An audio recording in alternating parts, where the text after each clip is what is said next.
Buti na lang at nagawa ng... Uy, baka ano pa?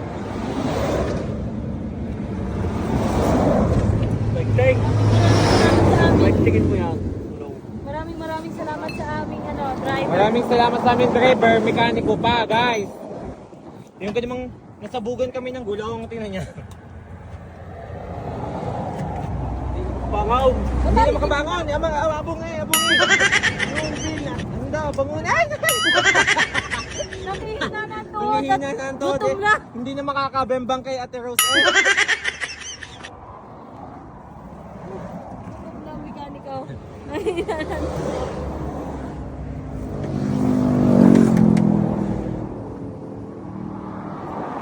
Panaliga, baka magtapos na ba? Panali. Eri. Di pa lang. Garter pa ng brief. Garter pa ng brief namin. Brother.